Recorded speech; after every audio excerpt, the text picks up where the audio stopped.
Please, sir. Thank you, Chairperson. At the outset, I'd like to thank Dr. Bansi for inviting me. So, innovative treatment. Innovation, be it in life or be it in science, is important. It seems to be disruption, but it is important to adopt this adaptation to evolve. Whenever there is some innovative therapy, there are four types of views. One is that utilitarian perspective, that we should maximize well-being by offering hope where traditional methods fail. There is a deontological view, which might question its ethical grounding, emphasizing patient safety and informed consent. Then existentialists argue that individual choice and embracing the unknown for potential breakthrough. Then pragmatists. So we have to be pragmatic, support its adoption if empirical evidence suggests meaningful improvement in patient outcomes.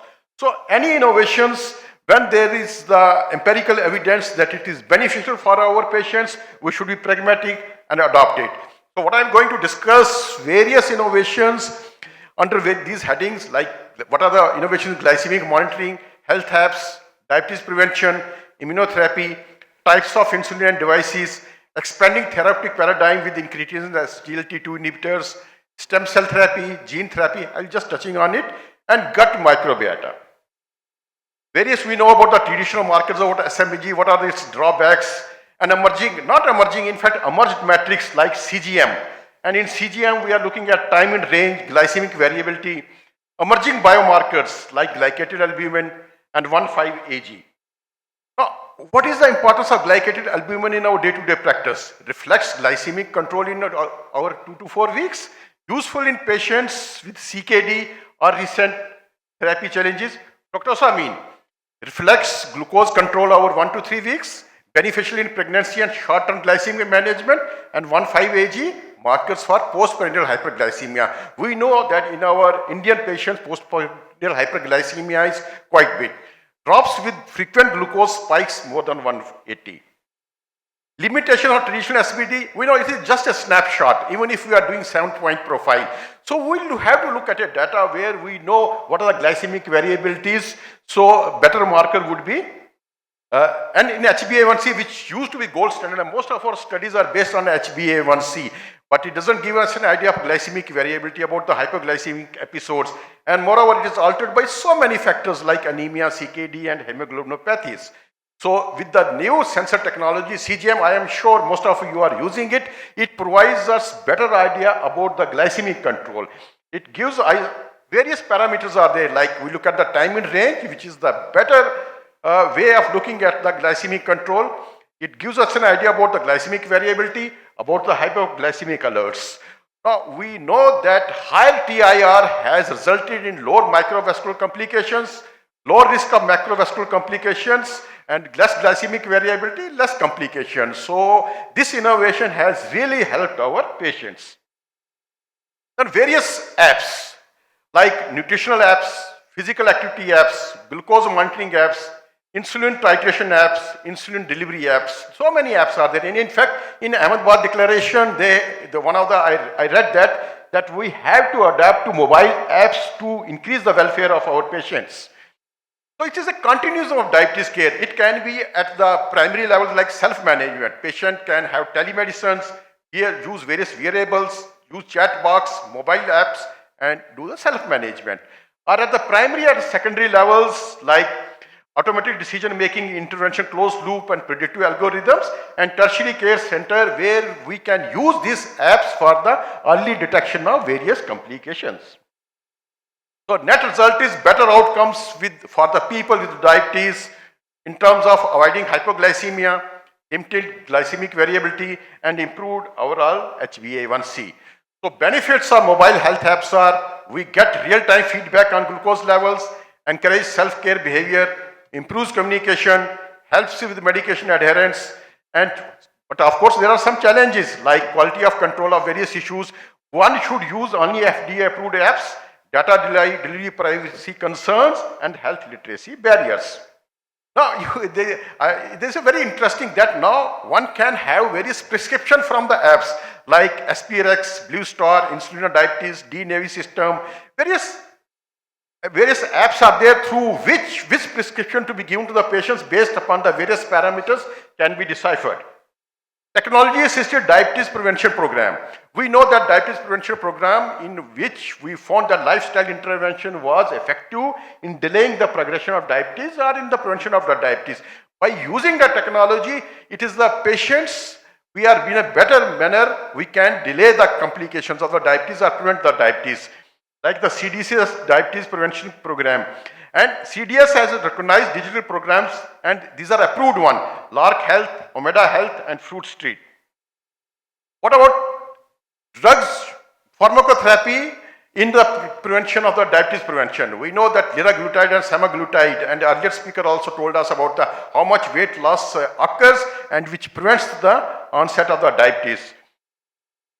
If you look at this slide, semaglutide and tirzepatide, achievement of normoglycemia, 69.5% of the participants achieved normoglycemia as compared to 35.8%. These were the adults with the obesity, where the tirzepatide also there was a reversion to normoglycemia by using these molecules in a pre-diabetic stage.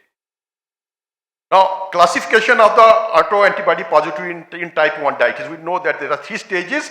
Emerging intervention, it has been alluded to by earlier speaker also, using teplizumab, which is a FDA approved drug, and it delays the progression from stage 1 to stage 2 by around 2 years. And there are so many emerging therapies. I think after me there is one talk on this emerging therapies in type 1 diabetes mellitus, which can be non-antigen based therapies like targeting various inflammatory markers or increasing T regulatory cells, or antigen based therapies.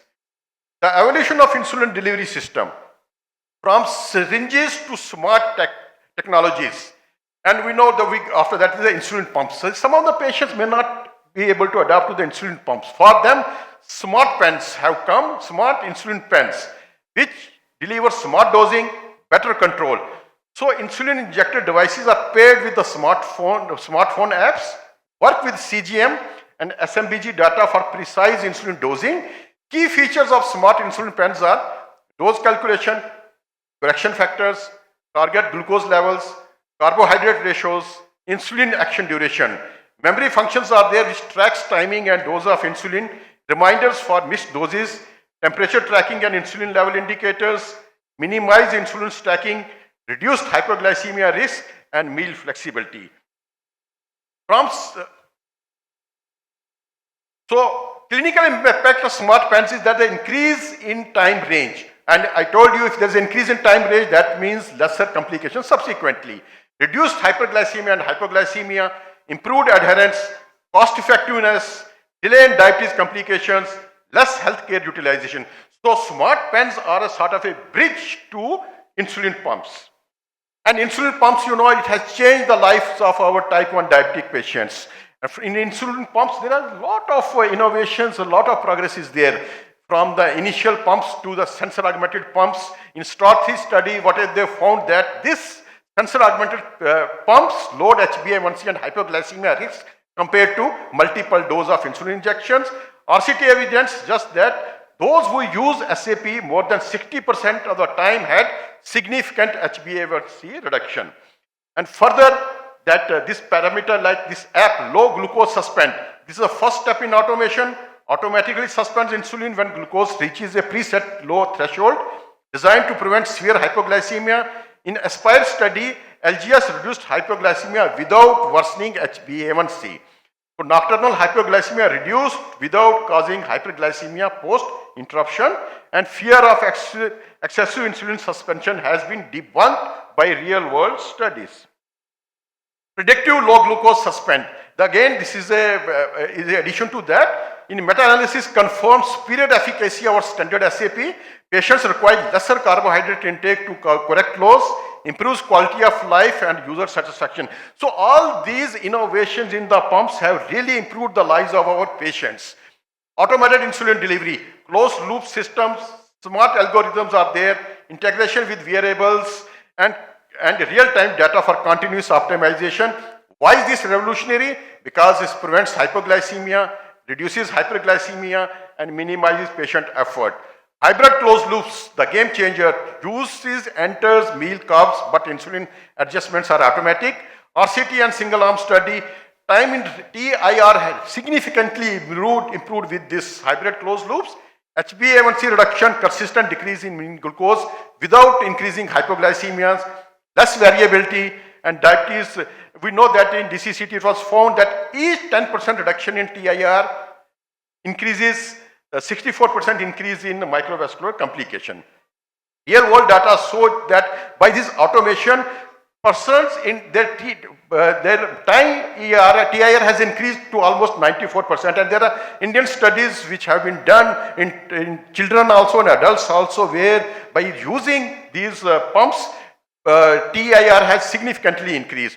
So if we look at the evolution of these pumps from the initial pumps to the sensor uninterrupted pumps, sensor augmented pumps, automated insulin delivery, TIR has significantly increased initially from 54% to 72%. Islet binary pancreas, again this is the addition which is again a game changer and it will really help our patients. So this was alluded to by earlier speakers about the long-acting insulin, like Icodec, insulin Efsitora, once a week insulin. And by adopting these insulin, I mean, patient will have to take a once a week insulin, but still a long-term study in type 1 patients are required to see whether to use this long-acting insulin or not. And there are a lot of combinations also are coming. Long-acting insulin with GLP receptor agonist once a weekly. So time will come once a week patient will have to take injections which will take care of the glycemic control, post-parenteral glycemic control, and maybe with the newer devices, delivery devices, we have the molecules which will deliver metformin or SGLT2 once a week. So patients' compliance will really improve. So there are various drugs that are in the pipeline which will be targeting future targets like 11-beta HSD, Futin, Visfatin, so many things, but these are still in the pipeline and real world studies are required whether these drugs will really help our patients. So future of insulin delivery beyond subcutaneous injections. What are the current challenges? Current challenges are that traditional insulin delivery methods have limitations. So emerging innovations are alternative insulin routes, bihormonal, that insulin plus glucagon, and adjunctive non-insulin therapies. Now why consider alternative therapies? Patient convenience, needle-free delivery increases acceptance, physiological mimicry, rapid absorption mimics natural post-meal insulin peaks, avoid injection issues. Like we know that inhalation insulin aphasia is there, but it has got certain issues like one has to do the pulmonary function test and patients who have COPD, we can't use it.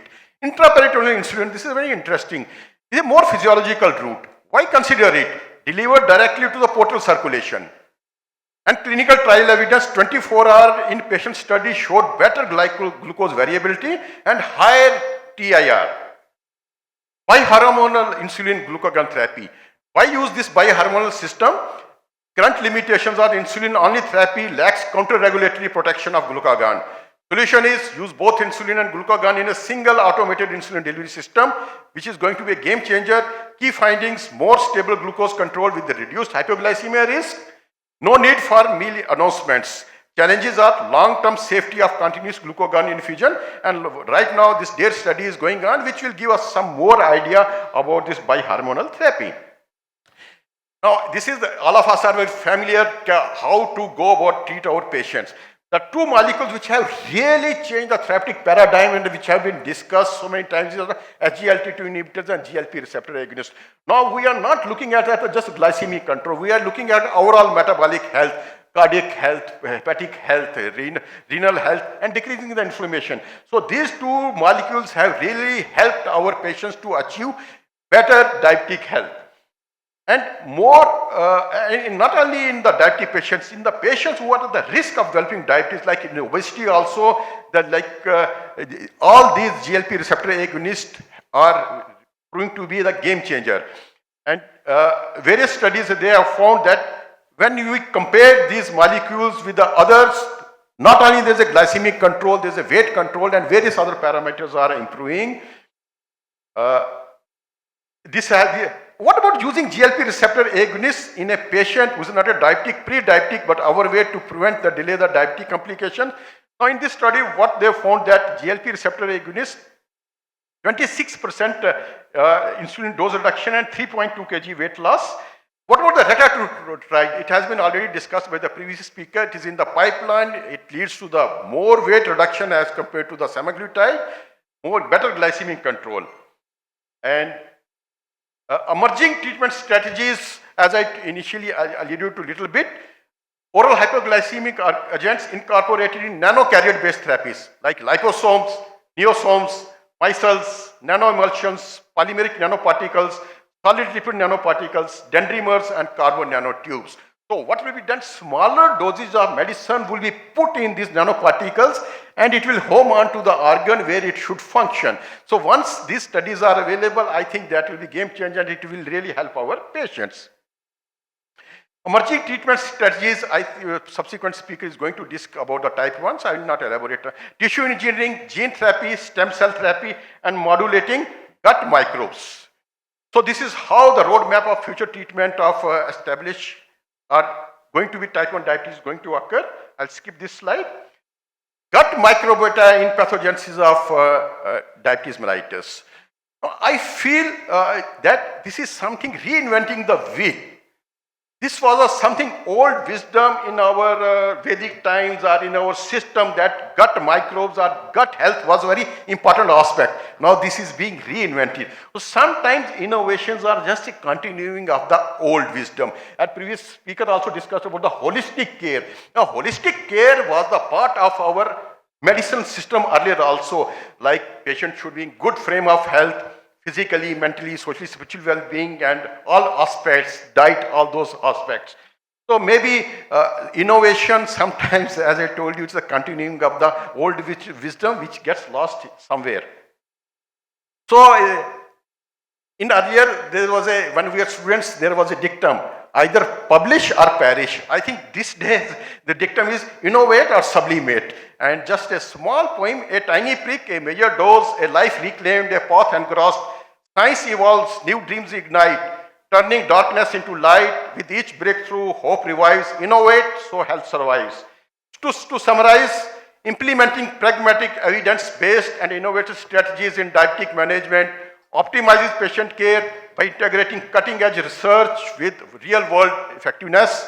One should leverage advanced therapeutics, digital health solutions, and precision medicine to enhance treatment, personalization, and long-term outcomes. A dynamic, data-driven approach ensures adaptability to emerging scientific insights, improving efficacy and sustainability. This paradigm fosters continuous advancement in diabetes care and metabolic health. So thank you, ladies and gentlemen, for your patient hearing. I would like to sign off by what these two angels of happiness are saying. Thank you.